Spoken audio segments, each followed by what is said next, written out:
meus caros, estamos aqui reunidos para gravar mais um podcast, mais um episódio do Anota Podcast. E hoje nós temos que manter o nível, né? Estou com convidados especialíssimos. Para você que não me conhece, sou Alberto Lemes, contador, especialista na parte tributária, e trouxe o meu amigo, especialista em quantificação de risco, em seguros de vida, Marcelo Presotti. Marcelo, seja muito bem-vindo. Ô, Alberto, gratidão, cara. Esperando, ansioso para estar aqui com você. Bom, legal. Vou apresentar um pouquinho, né, o que eu faço. Eu falo que eu trabalho com seguro de vida, mas infelizmente tem esse primeiro bloqueio, né? O que é seguro de vida? A gente tem, infelizmente, aqui no Brasil, essa troca de favores com gerente de banco que fez com que o produto fosse perdido, né? Então, ele é uma ferramenta inteligente, financeira, de fazer dinheiro cair do céu. Todo seguro é dinheiro cair do céu. E meus clientes, você já me conhece, eu trabalho mais com parte de empresários, pessoas que têm patrimônio, e eu percebi que eles não sabiam para que eles precisavam desse dinheiro cair do céu. Então foi onde eu comecei a explorar mesmo essa parte estrutural de sucessão, essa parte de holding, parte contratual de empresas, para exatamente mostrar. Eu me costumo dizer que eu sou o vilão. Eu falo o que pode acontecer, mesmo resolvendo, eu estudo hoje para entender, eu sendo de fora, onde eu observo as brechas para entender onde pode entrar meu trabalho e onde eu posso também realmente esclarecer alguns problemas para as pessoas. Legal, Marcelo. Já deu para ver que hoje vai ser bem frutífero, né? Também estou com meu amigo aqui, Dr. Gabriel Vaccari. Gabriel, seja muito bem-vindo. Muito obrigado por você ter aceitado o nosso convite. Por favor, fala um pouquinho de você, se apresente para o pessoal. Obrigado, Marcelo, Alberto, Marcelo. É um prazer estar aqui com vocês. Eu trabalho com direito societário e planejamento sucessório. E o meu principal objetivo aqui hoje é trazer para vocês os maiores mitos que falam na internet sobre holding, sobre planejamento sucessório, e demonstrar a importância que planejamento sucessório não é só por holding. Existem outras ferramentas de planejamento sucessório e também a importância do planejamento empresarial, que é avaliar o seu contrato social, que é o que a gente estava falando há pouco, né, dos instrumentos preventivos. O que você tem hoje, o que isso que você tem hoje de contrato social, de acordo de sócios, de planejamento sucessório, patrimonial, empresarial, o que isso te respalda? Quais são as suas seguranças se acontecer algum problema? Porque, vamos lá, contrato social, contrato de acordo de sócios, a gente não faz pensando no amor, a gente faz pensando na dor. Então, o trabalho do advogado é pensar em todas as dores que você pode ter, que você muito provavelmente nem sabe, para que se aquela dor ocorrer, ela ser um pouco menos dolorosa para a resolução. Não, muito legal. É até bom a gente já começar a entrar em alguns termos aqui, né? Planejamento sucessório. Do que exatamente a gente está falando? Marcelo, o que é um planejamento sucessório para o empresário que está assistindo começar a entender o quão importante é esse nosso bate-papo de hoje? Eu gosto de segmentar as palavras, né? Então, o que é planejar? É estruturar algo como que eu quero que esteja lá para frente. Então, é normal a gente planejar o que a gente quer, como que você quer que sua empresa esteja daqui a um tempo, que viagem você quer fazer daqui a um tempo, para onde você quer viajar, o que é? Criar uma estrutura e quantificar isso. Você saber, porque não é de uma hora para outra que você consegue fazer sua empresa crescer. O que é um planejamento sucessório? É transferência patrimonial de uma hierarquia para outra, utilizando as melhores ferramentas jurídicas e contábeis, com o quê? Fazendo o que sobre mais dinheiro para essa geração. Então, a gente que não falte, né? Exatamente. Que é um ponto importante, né? Então, a gente acaba utilizando. Mas falar de holding, mas não é só isso. Como o Gabriel falando, complementando, não existe só essa ferramenta. Existem várias outras. E a principal dela é dentro do seu contrato social. Você já parou para observar o seu contrato social? Como que está? Infelizmente, na ausência de um dos sócios, o que pode acontecer? Quem que vai assinar pela empresa? Quem que não vai? Eu sempre, quando tenho um líder, esse líder, o conflito está mensurado. Quando esse líder sai, o que pode acontecer de conflito? Então, planejamento sucessório é pensar como você vai transferir seu patrimônio, ocorrendo o mínimo de briga possível, as melhores vantagens tributárias existentes, para que realmente, acontecendo o que você queira que aconteça e de uma forma que seu patrimônio fique preservado, né? O Gabriel, até me ajuda com uma situação aqui. Para quem não entende muito bem, o contrato social é como se fosse a certidão de nascimento da sua empresa. Lá estão todas as regras, por que a sua empresa existe, quem são as pessoas que compõem o quadro societário dessa empresa. E o que a gente vê que é muito comum, tá?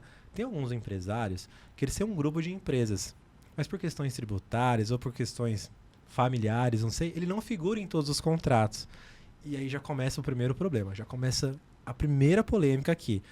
Porque na falta desse empresário, como que prova que ele era realmente o dono daquilo, o dono daquela empresa, o dono daquela operação?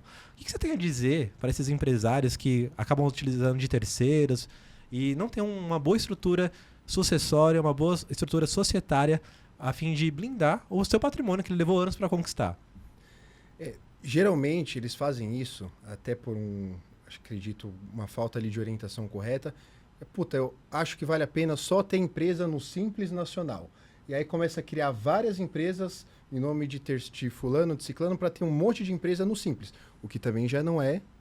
Sim, tributariamente falando, nem sempre exato, é a melhor solução. Você sabe melhor que eu. Então causa diversas inseguranças, né? Tanto a tributária como nessa parte de sucessão, tá? É o que você falou. O cara não era sócio ali no contrato social, que é o documento que nasce a empresa. Como que ele vai fazer essa prova? Ele vai juntar, vai ter ali um acordo de sócios falando que existe um grupo, aí ele vai levar esse documento para a justiça, mas se ele mesmo não quis aparecer, então ele vai falar que é sócio para desconfigurar toda aquela questão e cavar uma própria autuação. Então é meio incompatível, né? Ele fica numa insegurança que qualquer coisa que ele fizer vai se voltar contra ele, na parte tributária principalmente. Né? E aí é um ponto, né? Aí, acho que posso até usar esse termo aqui, banalizado, né? Faz a holding que tá tudo certo. É isso mesmo? É só abrir a holding e tá resolvido? Minha holding de participações, minha holding patrimonial, enfim. Só fazer isso, tá resolvido o problema? De forma alguma. A holding hoje, infelizmente, é um instituto que vem sendo muito banalizado na internet. Vem sendo falada muita falácia e muita mentira. A holding não é milagre. Tem gente vendendo holding como se fosse milagre. E não é bem assim. Então não existe facilidade, não existe é fácil não pagar o ITBI. Não é fácil. Tem lá a tese prevista na Constituição, mas é uma grande batalha ainda que a gente ainda vive até hoje. A transferência para os filhos é automática? Não existe transferência automática. Se você não fizer a doação das cotas com reserva de usufruto ali em vida, vai ter que ter um inventário de qualquer forma. A alocação sempre é mais barata pela holding, a venda sempre é mais barata pela holding. Não é uma verdade absoluta. É caso a caso que tem que ser analisado. E eu vejo que falta muito hoje no mercado essa análise personalizada, porque não é um produto. É um serviço que você entrega de forma personalizada de acordo do que é mais benéfico para aquela família, não para você. É que a gente tem que imaginar o seguinte, é tanto que eu falo, né? Eu nunca fui voltado muito para o direito. Quem me conhece, de novo, eu nunca acreditei muito em justiça. Eu não acredito que uma pessoa tome uma decisão de formas diferentes para o mesmo acontecido, que para mim é isso que é o judiciário, a gente enxerga hoje, né? Sim. Então, quando eu falo a maioria dos advogados, eu não acredito na justiça. O próprio advogado falou, eu também não. Então, a maioria fala isso para mim. É complicado. Na brincadeira. Então, quando a gente pensa nesse terceiro tomador de decisão, a viabilidade de você criar assim, de entrar dentro de um contrato social, deixar discutido, é muito melhor, porque já está pré-definido anteriormente para esse terceiro não te julgar. Mas quando a gente fala em instrumento, holding, né? Eu falo, por que, Marcelo? Mas o que você fez para você estudar direito? Foi exatamente meus clientes falando que eles tinham uma holding, uma empresa, pejotização do seu patrimônio, e que na morte dele, o filho dele ia acessar o patrimônio. E nesse momento eu não tinha muito argumento para falar. Eu sabia que não estava resolvido, e eu comecei a pegar meio que ódio disso. Eu falei, cara, vou estudar sobre holding para falar que é ruim. Na verdade, é um instrumento maravilhoso. Só que 90%, para não dizer um pouquinho mais, são mal feitas. Marcelo, holding evita inventário? Não. As cotas vão ser inventariadas. Só vai evitar se você fizer a doação. Qual é o tributo que se faz para uma doação? É o ITCMD. Imposto de Transmissões Causa-Morte ou Doação. Ou seja, não é que você evitou, você antecipou. Você falar para mim que, vamos lá, não é para todo mundo, tá? Mas você dentro de um planejamento, você ter um ordenamento de o que você vai doar primeiro, você levar um tempo para fazer esse planejamento. Então, o planejamento sucessório não é fazer uma holding e esquecer, é você fazer o acompanhamento. Vale a pena levar todo o seu patrimônio para lá? Nem sempre. Tem vantagem e desvantagem, mas a mitigação é essa. A pessoa põe lá e acha que está resolvido e larga lá. Não, isso me traz até uma pergunta que vocês podem me responder com muita propriedade. A holding, ela é para todo mundo? Não. Holding não é para todo mundo. E pode ver que quem fala que holding é para todo mundo, devolve a pergunta para ela. Você tem uma holding? Geralmente não, né? Normalmente. Se é para todo mundo, por que você não tem? Não faz muito sentido, né? Então, assim, como eu falei há pouco, existem outras ferramentas, não é sempre a holding. Complementa um pouquinho. A partir de que patrimônio vale a pena ter uma holding? Essa é a que mais ouve, que eu também... Ó, que se ouve-se, né? Não existe uma definição, né, Gabriel? Não. Só que se fosse para falar um número, mas também não é uma verdade... Nada que a gente fala de planejamento sucessório nunca é uma verdade absoluta. Porque você primeiro precisa entender aquela família. Você precisa entender como que aquele patrimônio foi constituído, a questão do patriarca, da matriarca, dos filhos, se tem outros casamentos que já acabaram, outros filhos de outros casamentos. Então, cada família é uma situação que precisa ser analisada e estudada. Você vai ter holding para ter um imóvel? Não. Provavelmente não. Você vai ter holding para ter dois Tem imóveis? uns gurus que 3? falam para ter, você na sua moradia. Tem gente que na internet fala que se você tem um imóvel de 200 mil reais, já vale a pena você ter uma holding. Perguntam quanto custa para se manter uma holding. Um custo operacional mensal de um contador. É a possível incidência do ITBI. Tem também pessoas que falam que você não vai pagar o ITBI. Pode sim. É uma batalha não conseguir essa imunidade. Você, para fazer realmente essa perfeição da transição patrimonial, você tem que pagar esse inventário, esse valor inventarial antecipado, que não é bem o inventário, mas sim o ITCMD. Tem que pôr na ponta do lápis para ver, né? São sanados, normalmente eu sempre digo só 3 pontos, né? Que são, se você tem um problema, ele resolve às vezes um possível problema jurídico futuro, não esconde patrimônio, mas se você faça isso antes de acontecer, ele pode te dar uma camada de proteção. Uma vantagem tributária, se você tiver se aferir muito de renda, de aluguel, ainda que não a nova reforma tributária não venha, vamos falar do passado, tá, gente? Mas essa economia tributária que era gerada, se ela pagar a operação em um período, faz sentido e evitar uma briga entre famílias. Então, sim, são 3 pilares que a gente gosta, eu gosto de pensar nesse sentido, né?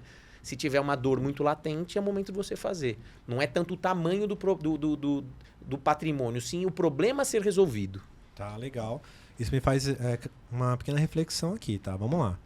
A holding não é para todo mundo. Acho que isso ficou claro, né, para quem está ouvindo. Mas o planejamento sucessório é para todo mundo. É para ontem. Então, vamos fazer uma linha aqui, uma linha lógica. Eu, uma pessoa muito entusiasta, quero abrir a minha empresa.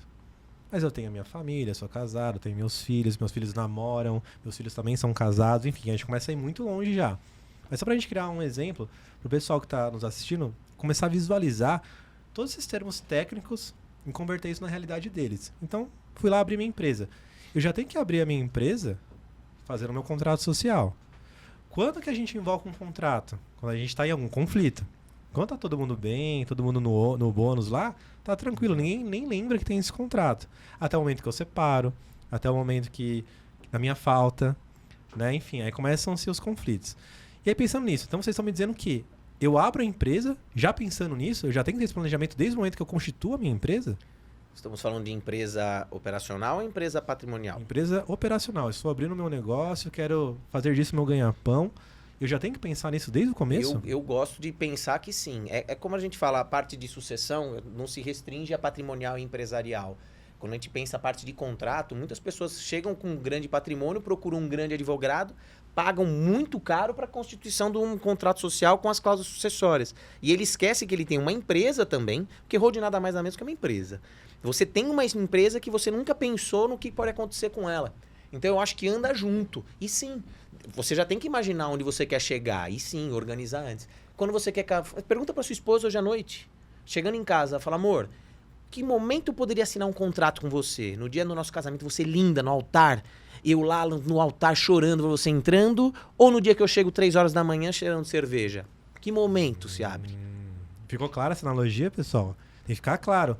Ou seja, é mais fácil você arrumar um termo, alinhar as expectativas no amor ou na dor? Sim. E aí me faz cair numa pergunta, Gabriel. É melhor o preventivo ou é melhor o reativo? Sempre o preventivo, sempre, sempre.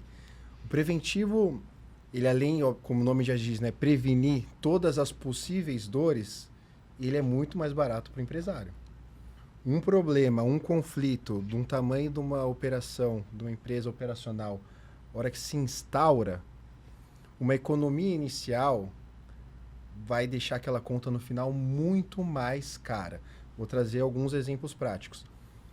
Geralmente o empresário vai abrir empresa, pega ali o contrato social de 3 páginas, que está até o quórum de deliberação errado, não atualizou nem da lei, que já mudou desde 2020, não é mais 75%, é maioria absoluta, que já é uma coisa que trava toda e qualquer alteração praticamente. Aí ele não é específico numa forma de dissolução de sociedade, retirada imotivada, como que vai ser a forma de apuração de haveres, de pagamento desse saldo, se a empresa vai ter caixa, não vai, qual que vai ser a metodologia. Hoje, pelo STJ, é levantamento de balanço especial de determinação, só que eu posso vincular um prazo para pagamento, a forma de correção.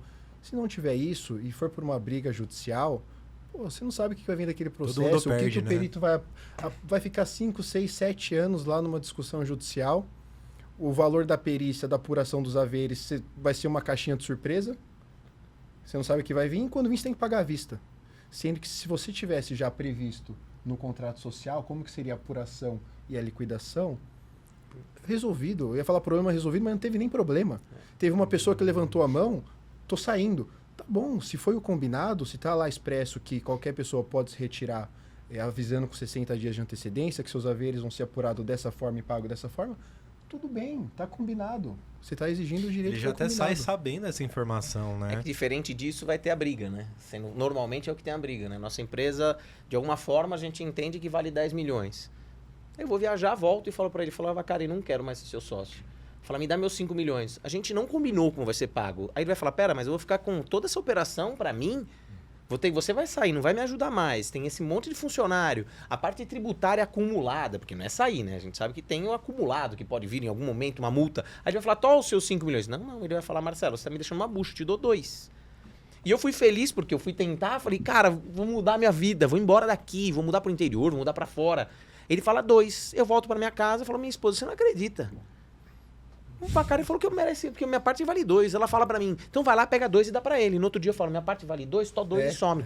Então você cria um conflito. Normalmente, empresas com sócios é por afinidade. Eu sempre trago, você faz sociedade com seu amigo. Amizade profissional, amizade pessoal. A dissolução de uma sociedade mal resolvida cria uma inimizade. Quantos de nós ou quantos de vocês não tem amigos que não se falam mais? Às vezes até irmãos não se falam mais. Por quê? Porque não foi discutido anteriormente num possível atrito futuro. E outra, né? Todo ano tem que se rever isso daí. Porque a gente meio situacional, né? O negócio. É sempre situacional. Porque é um negócio... Não existe um copia e cola. Então, talvez um trabalho que vai se fazer de sucessão não tem um livro que venha dessa forma correta. Qual é o seu sentimento? A sua empresa vai ser regida de uma forma, as nossas vão ser de outras. E esse assunto, geralmente tem uma cláusula nos contratos sociais ou nos acordos de sócios, que é uma cláusula de compra ou vende. Que é para ficar evitando esse, então eu vou sair, então eu quero tanto. Você quer tanto? Então tá aqui, você consignou sua proposta. Agora, se você não vender, você vai ser obrigado a comprar a minha. Mas se você vê que evita, e tem cláusula, vamos mais além, tá? Recentemente peguei um cliente, eu comecei a sentir na reunião que os dois tinham muito receio de um passar a perna no outro, vamos falar realmente assim, e pode acontecer mesmo. A gente tem, às vezes, por mais seja, pé atrás. Né? Foi colocada uma cláusula dizendo quanto que valeria e, além de tudo, se em algum momento um dos sócios pegar algo que não lhe pertence, como vai ser apurado isso? Vai tomar uma multa de X% das suas cotas. Opa! Contrato é papel, ele aceita tudo. Desde que eu aceitei e você aceitou, nós assinamos algo, não tem o que discutir. Lembra, o terceiro não tem o que falar. Pejotização, vamos pensar, tudo que é deixado num contrato, ele evita exatamente essa briga. Mas está de acordo, não tem o que o juiz falar. Ele vai falar, mas vocês falaram que ia ser assim? Siga. Então, juridicamente, é o que falam. Por que o contrato de 3 folhas? Porque o contrato, com o passar do tempo, ele vai criando várias e várias linhas. Entendi. E nós vamos observando as brigas dos nossos vizinhos. E se acontecesse com a gente já deixa definido. Poxa, mas se fosse com a gente resolveria assim. Lembra, no amor. Não dá chance pra dor. E, Gabriel, o Marcelo trouxe um ponto importante. Ele falou assim, de amigos ou de familiares. Eu acho que os problemas são muito mais familiares do que quando são terceiros, né? Pela sua experiência. O que você traz de casos desse planejamento sucessório, desse planejamento societário? As maiores brigas são entre famílias mesmo? Geralmente sim. Geralmente as maiores brigas são na famílias e elas são decorrentes de um planejamento sucessório mal feito. Que faltou regular, faltou incluir cláusulas para proteção daqueles patriarcas. Por exemplo, o patrimônio é daquele homem e daquela mulher. Eles vão estar... No planejamento sucessório, nada mais é o quê? Eles vão antecipar aquele patrimônio para os filhos. Através de uma holding, por exemplo, se for o caso. Os filhos vão ter o que a gente chama de nua propriedade daquelas cotas. Você conseguiria explicar o que é nua propriedade? De maneira bem resumida? Nua propriedade é só, vamos chamar de expectativa de direito. Ele não tem no direito. Ele tem Ele é uma propriedade pelada. literalmente, A gente tem a nua propriedade, o usufruto. Quando ambos se juntam, a gente tem a propriedade plena. Legal, ficou claro. Então, assim, quando a gente faz a doação para os filhos, a gente doa só a nua propriedade. E para o patriarca reserva o usufruto. Isso quer dizer o quê? Que o patriarca, a matriarca, eles têm ali os poderes políticos e econômicos. Tá, legal. Porém, o usufruto, ele não é automático no sentido de que tem poderes políticos e econômicos. Eu preciso regular o usufruto. Senão, o voto entre usufrutuário e no proprietário são dual. Conflitantes. Ou seja, eu dependo da aprovação dos filhos. E é aí que começa a surgir o conflito. Por quê? Um planejamento mal feito, onde não foi resguardado o direito exclusivo de voto para os usufrutuários, que são os donos do patrimônio, e joga para a mão do filho. Sem saber, obviamente. Que se tivesse sido feito correto, não seria... Vai passar 1 ano, 2 anos, 3 anos, 5 anos, 10 anos. Não. Por que você está vendendo esse imóvel? Porque é uma coisa que precisa ficar claro, né? Quando você coloca os seus bens dentro de uma holding, você não tem mais os imóveis, você passa a ter cotas. E as cotas você tem que atuar em prol da empresa, não em benefício próprio. Então você não pode sair alienando tudo. Simplesmente para colocar o dinheiro no bolso. Tem que ter o propósito negocial da holding. Por isso que tem as cláusulas de proteção que são muito mal abordadas hoje, que é com relação ao usufruto, usufrutos mal regulados que geram problemas familiares, o direito de acrescer o usufruto, que quando falece um ou o pai ou a mãe, as pessoas esquecem, às vezes nem sabem que isso existe. Consignar uma obrigação de alimentos em favor dos doadores, porque aí sim se fixa uma obrigação de alimentos, a sociedade é fiadora, aí os doadores, que são os usufrutuários, eles podem alienar os bens para pagar aqueles alimentos. Olha que interessante. Isso até me traz um questionamento para vocês aqui. Eu, né, como bom contador que sou, eu ouço muito isso dos meus clientes. Vamos abrir uma holding, tá resolvida. A gente já comentou isso no início aqui do nosso bate-papo, que a holding não é para todo mundo, né? Não é uma receita de bolo que você vai aplicar, que funcionou com A, vai funcionar com B. Mas o que eu mais ouço é o seguinte.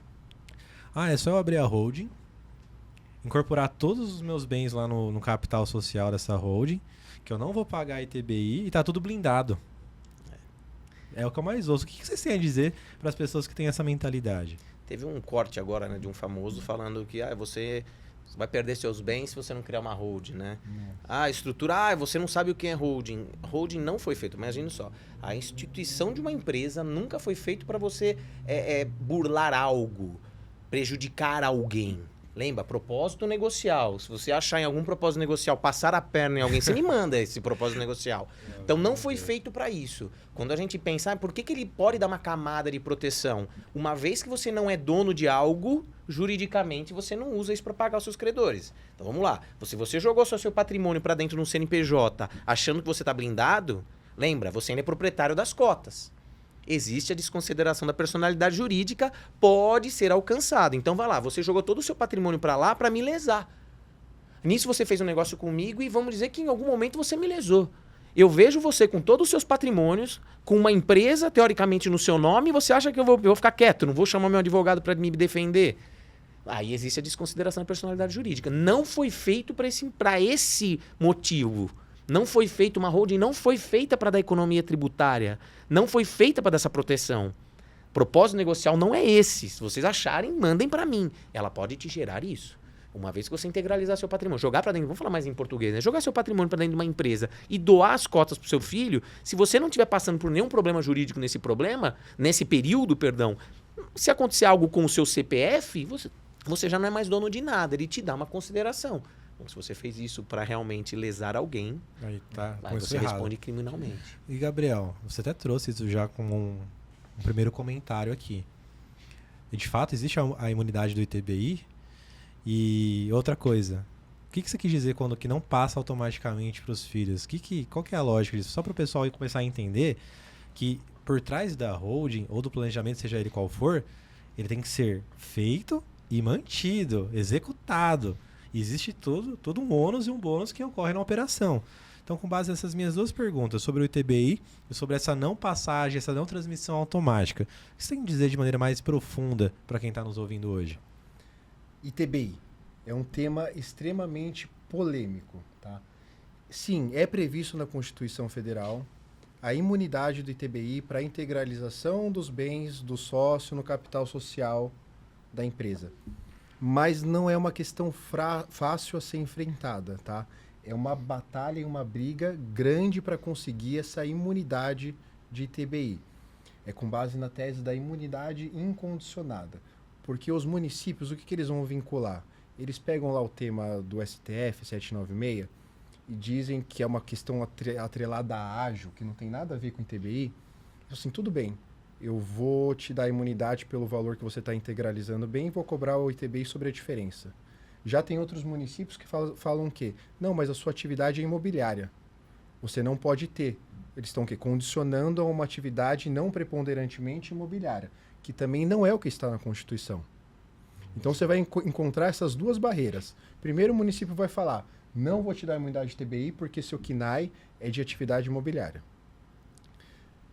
E o segundo é, tudo bem, vou te dar, mas vou te dar só pelo valor que você está integralizando, que é o valor do seu imposto de renda, que geralmente está lá embaixo. O valor que ele comprou. O valor que ele comprou há 10 anos atrás e vou cobrar sobre a diferença que você está integralizando. É o valor de mercado. Juridicamente é errado, mas é a insegurança jurídica que a gente vive no Brasil. Vou ter que fazer mandado de segurança e mesmo assim não é garantido que a gente vai conseguir aquela imunidade, infelizmente, mesmo estando previsto na Constituição. Então eu sempre gosto de alertar bastante o cliente. Conte com este pagamento. Deixe esse dinheiro numa aplicação financeira. Se a gente ou depositado judicialmente. Se a gente ganhar, economia para o seu bolso. Mas não conte com esse não pagamento. Coloque isso no seu custo. É expectativa e realidade, né? Eu não vou colocar ali uma questão, falar que é simples, que é fácil, que é garantido, porque está escrito na lei, se a gente sabe a insegurança jurídica que a gente vive. E com relação à transferência automática de holding, isso não existe. É outra coisa também que vendem, falam, aí também, talvez por falta de conhecimento técnico, não existe, o Marcelo também falou muito bem disso, não existe transferência automática.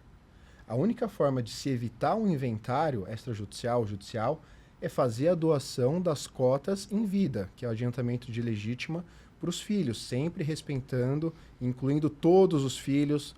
Não pode colocar ali o preferido em detrimento do preterido. Isso é polêmico. Então, assim, colocando todos e fazendo e pagando ITCMD em vida. Sim. Se não fizer isso, vai ter um inventário. Tá, mas quais são as vantagens? A gente vai entrar acho que nisso também, mas hoje, em São Paulo, ainda é muito vantajoso. Hoje, talvez até o final desse ano, no máximo, por causa do PLP 108. Então, hoje, São Paulo, eu calculo ITCMD sobre o PL contábil da empresa. E o ITCMD em São Paulo é 4%. E se eu doar com usufruto, eu pago só 2/3.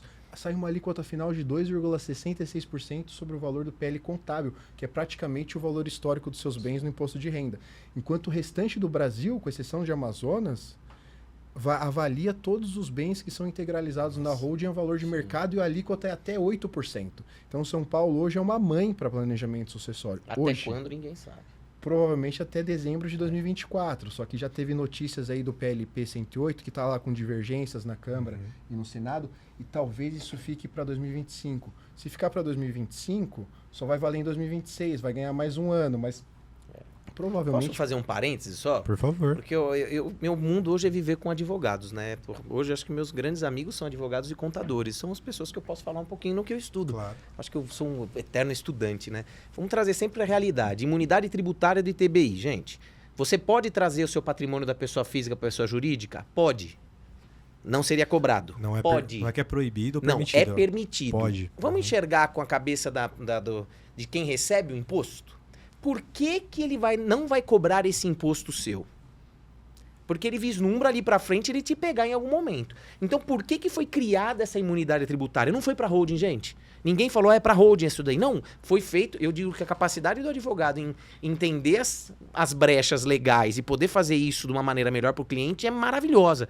Por que o município ele não quer esse tributo seu? Porque ele enxerga que você levando o seu patrimônio da pessoa física para a pessoa jurídica... você está aumentando a capacidade produtiva e a capacidade de contratação de pessoas. Aumentando a capacidade produtiva e a quantidade de colaboradores, você recolhe mais imposto. Então ele te dá com a mão para pegar com a outra. Se você usa esse artifício para só o seu favor, redução tributária, vantagem em transferência, eles vão falar, poxa, eu não sou bobo. Então por isso que a imunidade tributária ela é condicionada. Por lei, eu acho magnífico, tá? O advogado, ele não segue a lei. Ele segue as sustentações dos que está acontecendo, as teses, e protege. É o trabalho deles, é maravilhoso, é lindo. Eles fazem um desenho em cima de uma coisa pequena. Mas perante a lei, você não pode querer simplesmente você ter um benefício e não ter essa contrapartida. Por isso que as brigas eternas dos advogados. Muitos ganham, tá? O mandado de segurança ganha-se muito. Eu vi que você ganhou um recentemente. Mas é essa estrutura. Só um parênteses para vocês entenderem que eu acho que é legal trazer para o mundo da gente que não é advogado. Por isso que eu me apaixonei por isso. Até trazer para a linguagem pessoal, não do juridiquês, que eu acho que é maravilhoso. É que a própria lei, Marcelo, ela já nasce com falhas de redação. Perfeito. Que dá diversas interpretações. Perfeito. Por exemplo, esse artigo da Constituição Federal que fala sobre imunidade. Se você destrinchar esse artigo, ele fala lá, ele começa, né? Haverá imunidade na realização de bens da pessoa física para a pessoa jurídica, vírgula. Ou seja, essa aqui é a primeira parte. Falou que teve imunidade, vírgula. Salvo nos casos, mas nos casos de cisão, fusão e incorporação, desde que a atividade preponderante não seja imobiliária. Ou seja, em quais casos? Cisão, fusão e incorporação. Não fala da integralização dos bens. Então você separa a leitura... a cabeça do advogado? É maravilhoso. Porque duas eles têm linhas. falta uma palavra, dá uma capacidade de você brincar com isso. E eu acho maravilhoso. E eu acho que tem que ser utilizado isso. Mas é legal para as pessoas entenderem um pouquinho mais. Não é à toa que você vai deixar de pagar. E eu gosto muito de falar também nas doações, né? Só um parênteses na segunda parte, né? Como que a gente tem que entender? Como nada sai do nosso nome se não for doando ou vendendo. Nada sai do seu nome se não for doando ou vendendo. Se saiu do seu nome e veio por o meu, não teve uma troca, uma comprovação financeira, o que aconteceu? Uma doação. Qual imposto tem que ser recolhido? Não tem o recolhimento? Operações que vem. A LOC é a mais famosa agora. Então a gente tem que ter esse pensamento. Então a pessoa, eu morri, vai direto para os meus filhos? Não. Previsão legal é que sim, vai para os seus filhos, mas é um encaminhamento, mas você ainda deve a contrapartida para o Estado. É a última dívida que você tem que dar para o Estado. Você morreu, ele acha que você deve para ele, é o imposto.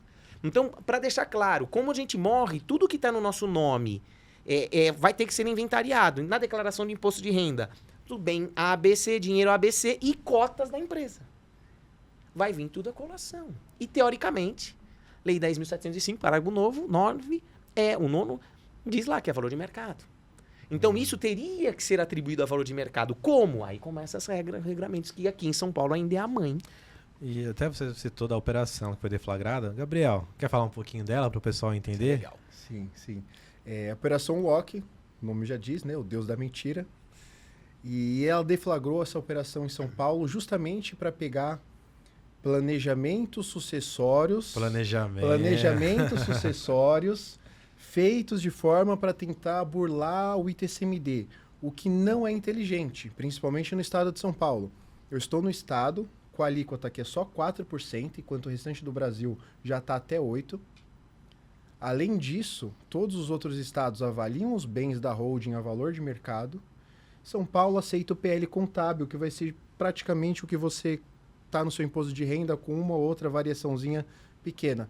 Então, para não pagar um imposto de 4% sobre o PL contábil, você integralizou às vezes 1 milhão, que vale 10 milhões. Você não quer pagar 4% de 1 milhão, aí você simula uma compra e venda para o seu filho.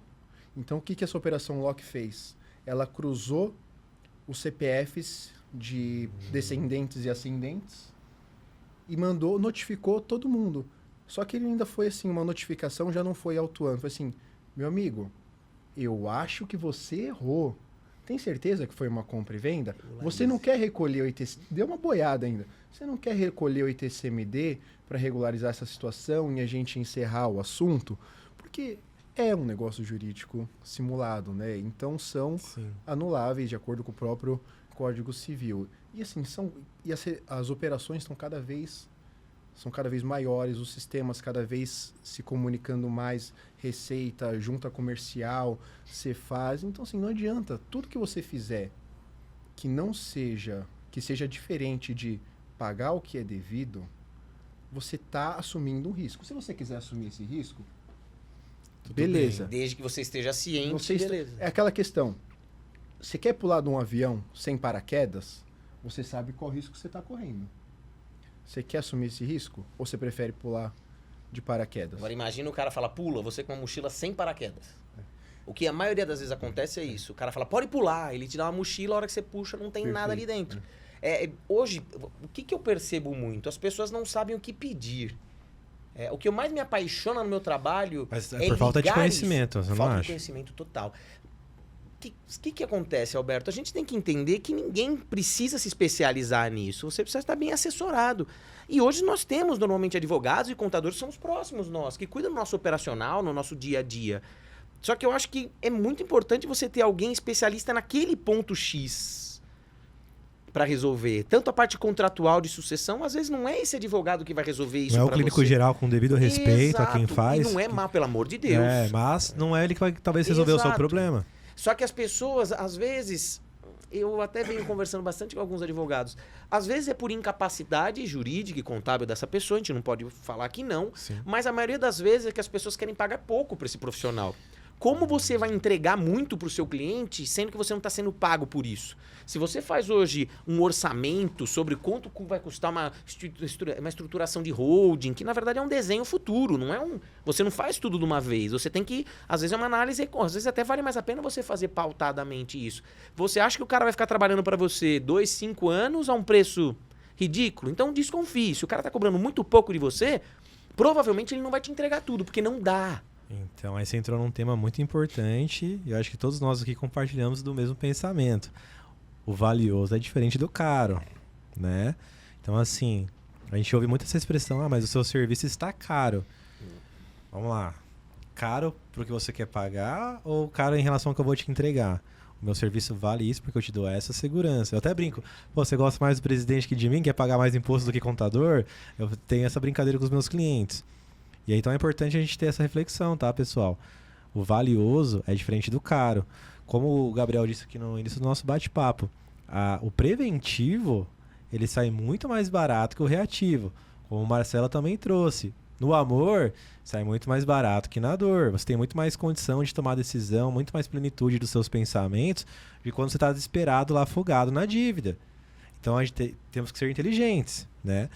E até trazendo esse ponto aqui, pessoal, eu queria trazer um ponto muito polêmico, que a gente tá tendo bastante dúvidas aí, que é sobre a Lei 14.973, que foi promulgada recentemente, né, no ano agora de 2024, que tá falando o seguinte, especificamente essa parte, tá? Atualize o valor do seu imóvel para o valor de comércio, né, para o valor comercial, e não pague lucro imobiliário. Simples assim. Eu queria muito que a opinião técnica de vocês prevalecessem para desmistificar essa ideia de que é só atualizar o valor e não vai pagar imposto nenhum ou só vai pagar 4%. Quem puder Posso começar começar essa, depois você termina no juridiquês, que eu acho que é legal.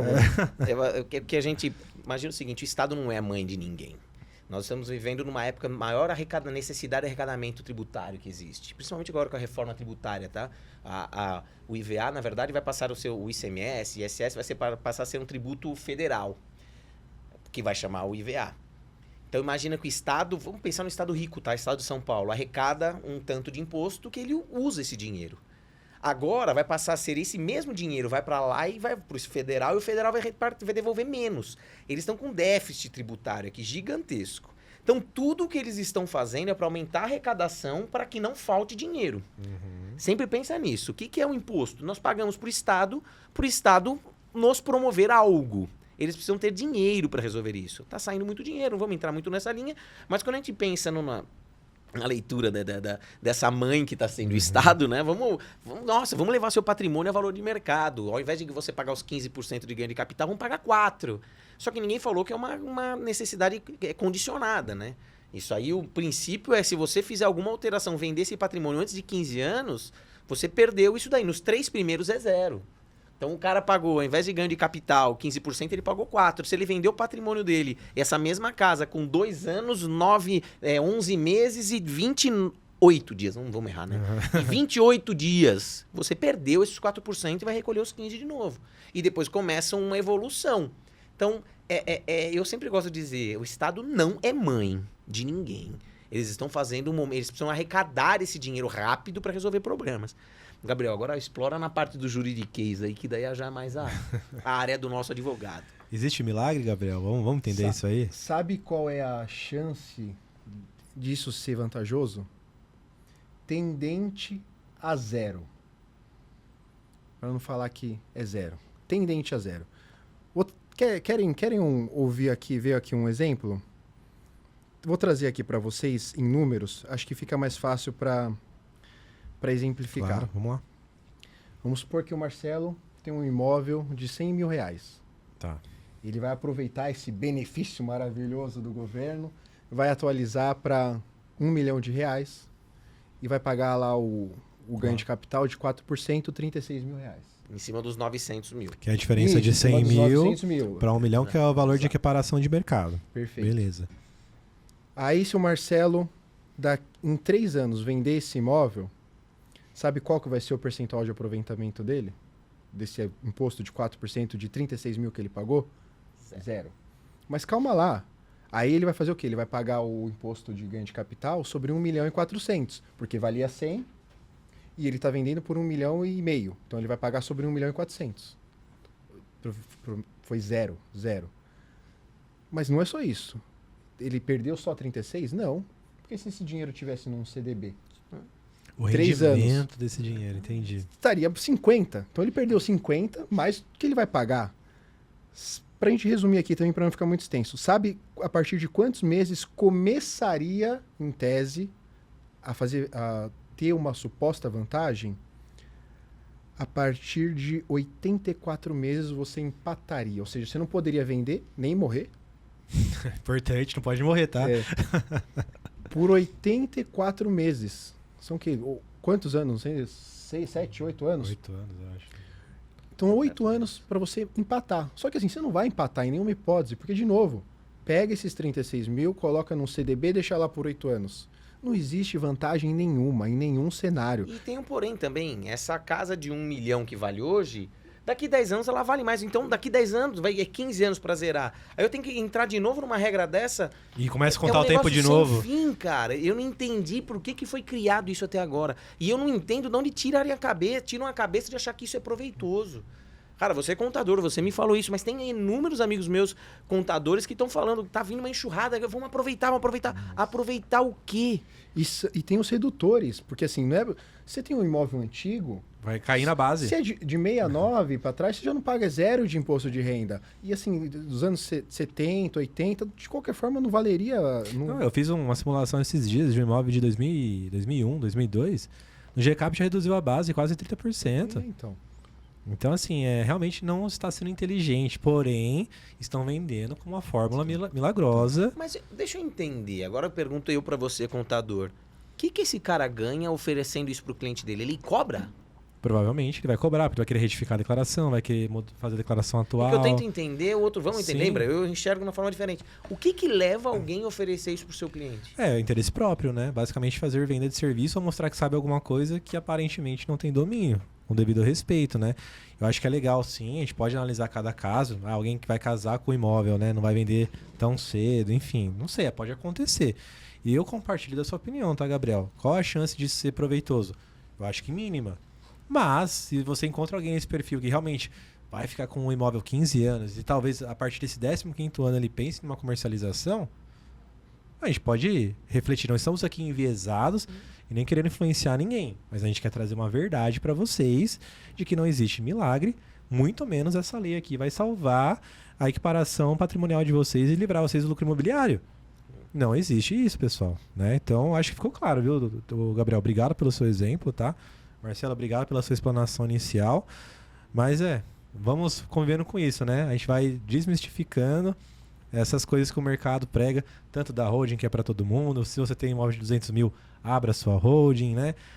Atualize o valor do seu imóvel, enfim, coisas desse tipo. Pessoal, a gente está caminhando aqui pro final do nosso episódio. E Marcelo, eu queria, antes de chegar na parte conclusiva, eu queria trazer uma provocação. Já falamos do preventivo e do reativo, mas o seu assunto é um assunto que as pessoas consideram mórbido, porque você está pensando no pior. É quando o sócio falece, ou quando alguém, né, não está mais entre nós aqui. E as pessoas não têm dimensão que esse assunto é muito mais prático em vida do que na falta de alguém. Eu queria que você trazesse de maneira bem resumida como que você aborda os seus clientes para tirar esse pensamento que, não, isso é muito pesado para eu tratar agora. Pelo contrário, você tem que tratar isso agora que você está saudável. Então, traz para nós o seu desafio em relação ao mercado que você atua.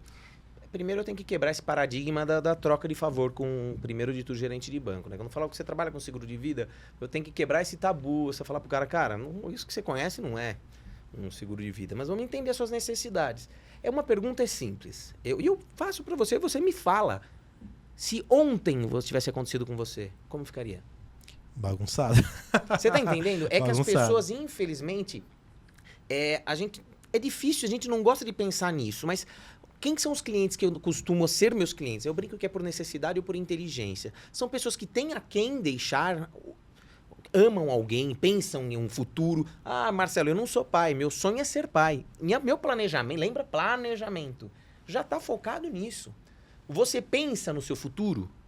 Você tem a quem deixar? Você tem o que deixar? Então a pessoa, primeiro de tudo, ela tem que amar alguém, a pessoa tem que ter o valor do dinheiro, né? Não é dinheiro do...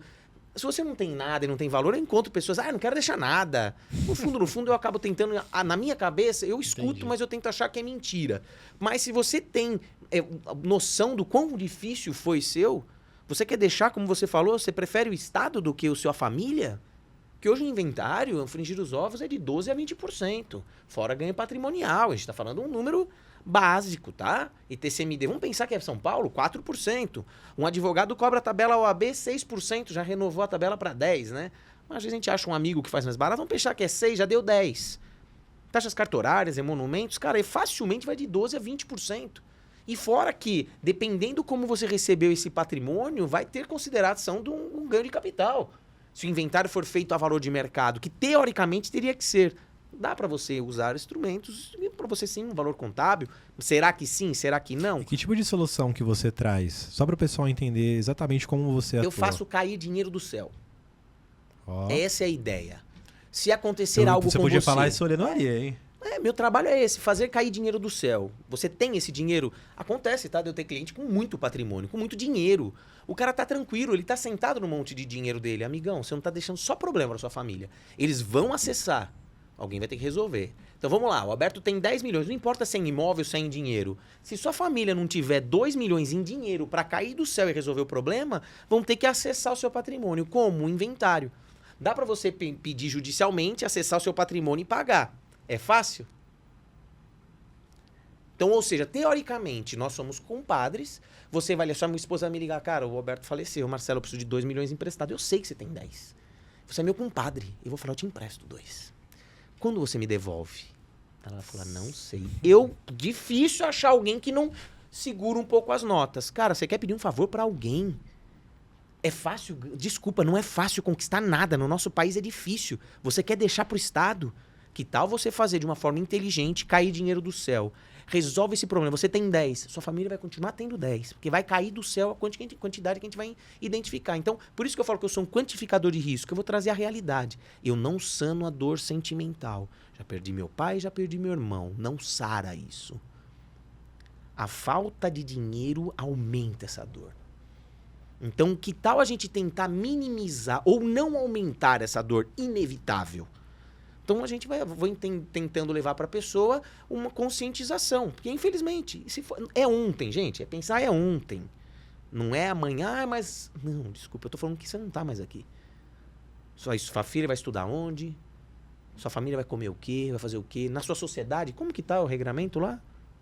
Sua esposa sabe fazer o que você faz? Vamos entendendo. Daí começa a enumerar. Aí começa a ficar uma coisa mais abrangente. Aí eu já entendo que a sua consultoria, então, a sua especialidade é para todos. Sim. E você vai dimensionar de acordo com o nível de patrimônio, o grau de necessidade ou de inteligência, como você disse, do seu possível cliente.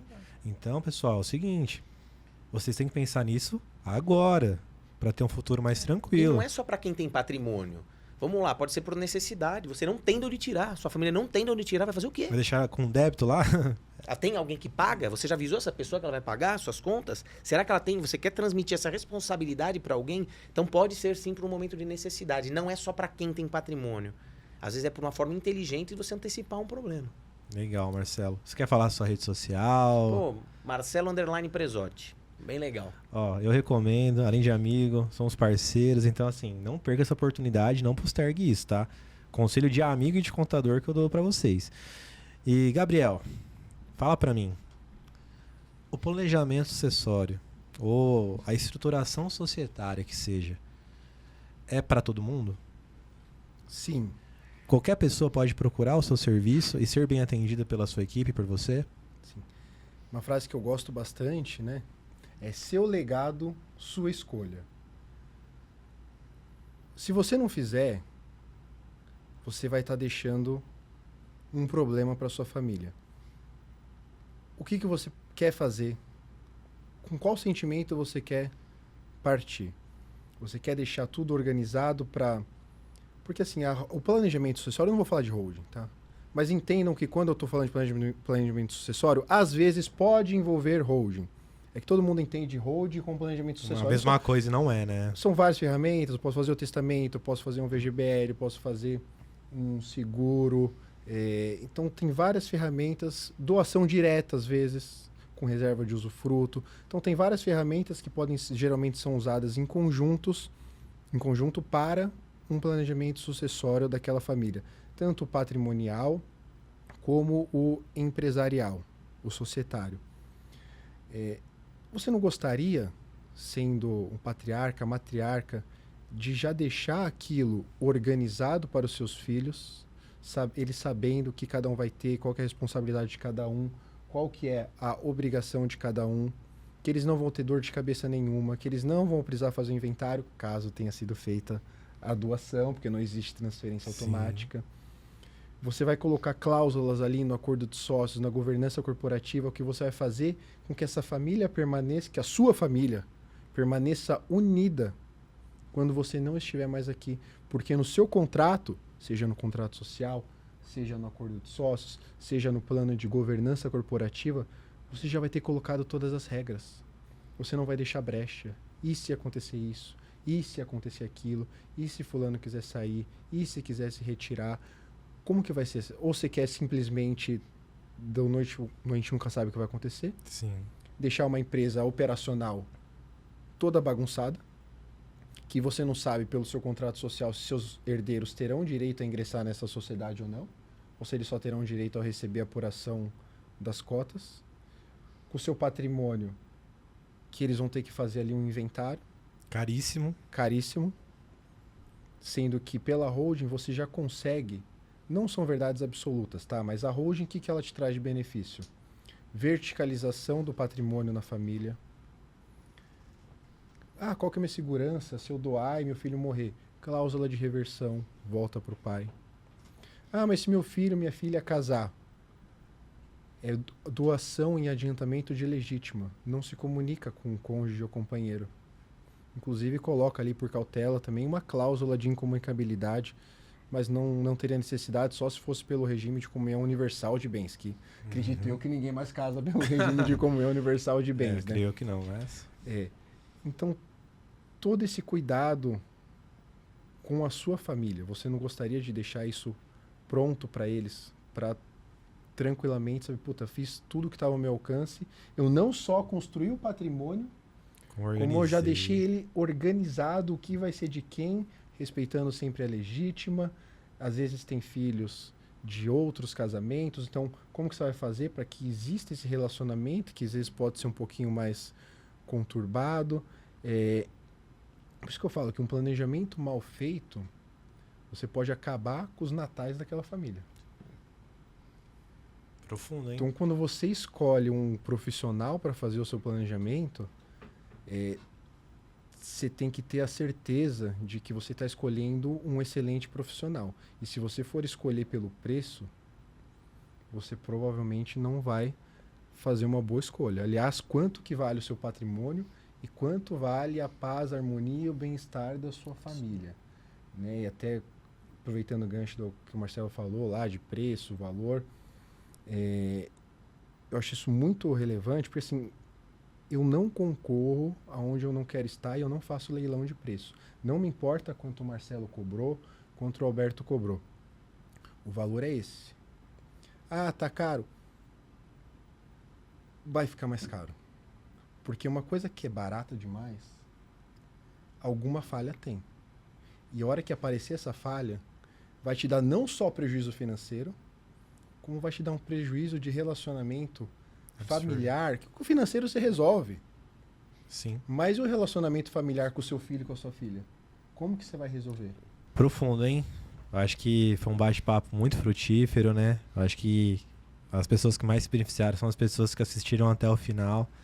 Então, sou um agraciado de ter tanto conhecimento aqui na mesa, viu? Agradeço muito a presença de vocês. Espero que tenha sido muito agradável como foi pra mim, tá? E como peço para todos os convidados, eu peço uma palavra para definir o dia de hoje, como foi essa experiência, esse bate-papo, e uma reflexão que vocês queiram causar a quem está nos ouvindo. Então eu vou começar por você, Marcelo. Como você definiria esse nosso bate-papo em uma palavra? E que reflexão que você traz para os telespectadores aí? Poxa, eu acho que a gente tem que pensar conhecimento. Nunca é demais você ter conhecimento.